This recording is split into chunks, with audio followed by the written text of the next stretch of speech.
Leitura do Livro dos Espíritos, Introdução, item 15. Há ainda pessoas que encontram perigo por toda parte e em tudo o que não conhecem. Também não faltam de tirar uma consequência desfavorável do fato de certas pessoas, em que se entregando a estes estudos, terem perdido a razão. Como os homens sensatos podem ver esse fato uma objeção séria? Não ocorre o mesmo com todas as preocupações intelectuais sobre um cérebro fraco? Sabe-se o número de loucos e de maníacos produzidos pelos estudos matemáticos, mediúnicos, musicais, filosóficos e outros? É preciso, por isso, banir esses estudos? O que isso prova? Pelos trabalhos corporais, estropiam-se os braços e as pernas, que são os instrumentos da ação material. Pelos trabalhos da inteligência, estropia-se o cérebro, que é o instrumento do pensamento.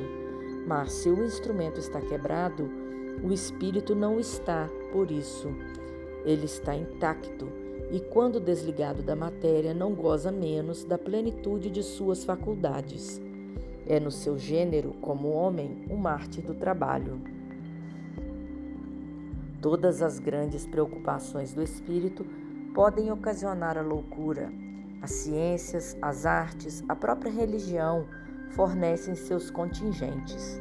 A loucura tem por causa primeira uma predisposição orgânica do cérebro que o torna mais ou menos acessível a certas impressões. Estando dada a uma predisposição à loucura, esta toma o caráter de preocupação principal, que se torna então uma ideia fixa. Essa ideia fixa poderá ser a dos espíritos naquele que se ocupa com eles, como poderá ser a de Deus, dos anjos, do diabo, da fortuna, do poder, de uma arte, de uma ciência, da maternidade, de um sistema político-social.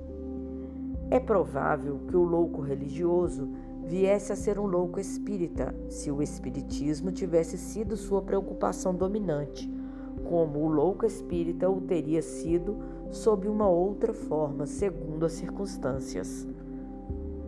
Digo, pois, que o espiritismo não tem nenhum privilégio sob esse aspecto, mas vou mais longe.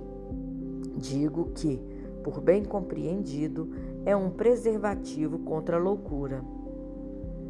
Entre as causas mais numerosas da superexcitação cerebral, é preciso contar as decepções, os desgostos, as afeições contrariadas, que são, ao mesmo tempo, as causas mais frequentes de suicídio. Ora, o verdadeiro espírita vê as coisas deste mundo de um ponto de vista bastante elevado. Elas lhes parecem tão pequenas, tão mesquinhas diante do futuro que os espera. A vida é para ele tão curta, tão fugídia, que as atribulações não são aos seus olhos senão os incidentes de uma viagem desagradável. O que, em outro, produziria uma violenta emoção, o afeta mediocremente. Ele sabe, aliás, que os desgostos da vida são provas que servem para o seu adiantamento. Se a suporta sem murmurar, porque será recompensado segundo a coragem com a qual tenha suportado. Suas convicções lhe dão, pois, uma resignação que o preserva do desespero e, por conseguinte, de uma causa permanente de loucura e de suicídio.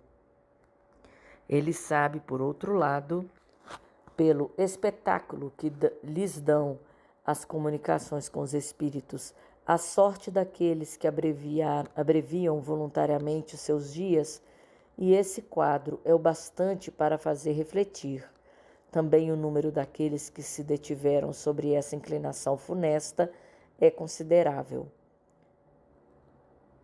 É este um dos resultados do espiritismo, que os incrédulos se riam dele quanto quiserem, que lhes desejo as consolações que ele proporciona a todos aqueles que se dão ao trabalho de sondar-lhe as misteriosas profundezas. Ao número das causas de loucura é preciso acrescentar ainda o medo, e o medo do diabo desarranjou mais de um cérebro.